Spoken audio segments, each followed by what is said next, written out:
Okay, so this is our review of the Picard Legacy Collection. This has been out for a year or two now.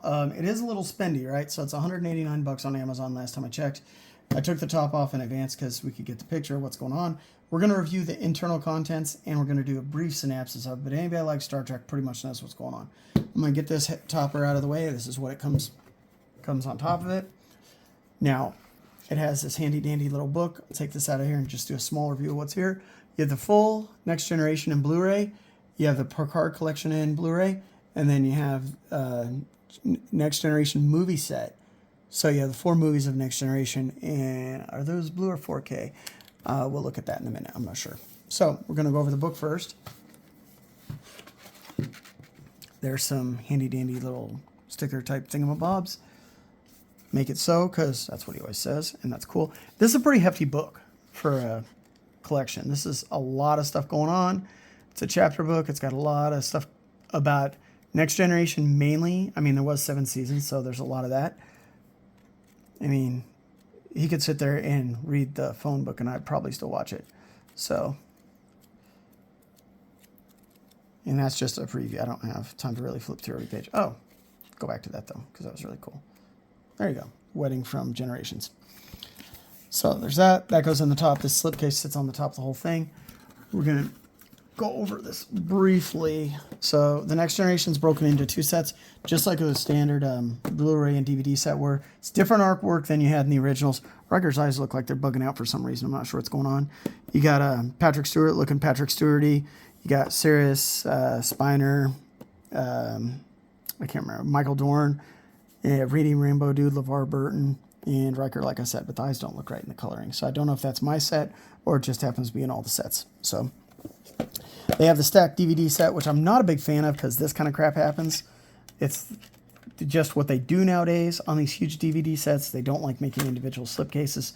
So you got to be careful with this or it will break. I have a couple of these that have broke over the years, most notably Babylon 5. So it slides in there. And then Spooky Eyes slides in there. I mean, they're background, I forgot to show you that. That's one.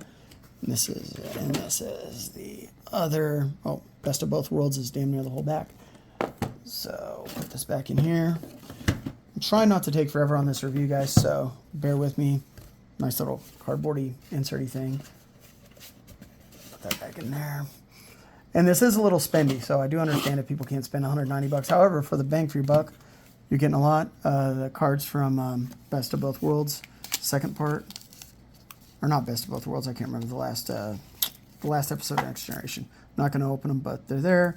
Doesn't look like the cards themselves are different than anything else. It's just the regular poker card. And then the backs are Star Trek-y. So, we'll put that back together.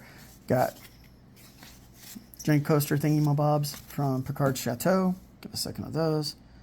So that. I'll put the rest of the stuff back when I get a chance.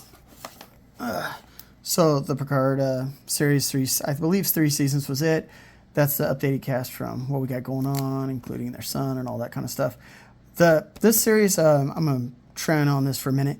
This series really started out slow, right? The first season was kind of like, meh. Second season got better. And third season really was just a lot of fanfare, a lot of explosions, a lot of fun. The last episode was great. But it was a nice goodbye. You got the slipcase on this, which is not something you have with the Next Generation sets. Now these look like regular DVD or Blu-ray stacks, which are much better than the ones they stacked in the others. The single stack like this really is better. You just got to be careful with these tabs at the end. If you slam it together or drop it, they will break and you will be very distraught. It's not cool.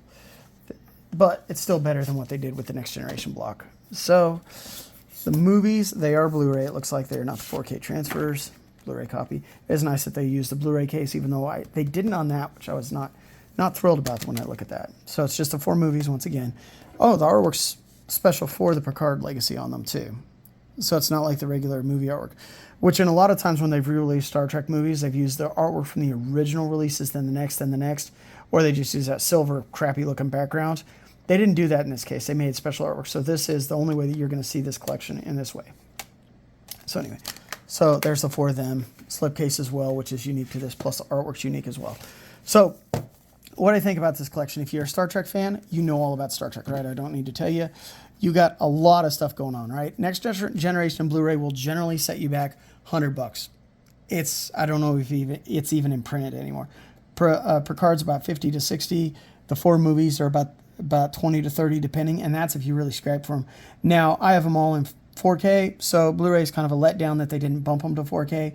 I don't think Next Generation or Picard at this point have been released in 4K, so that's kind of a bummer too. I would have liked to see the upconvert.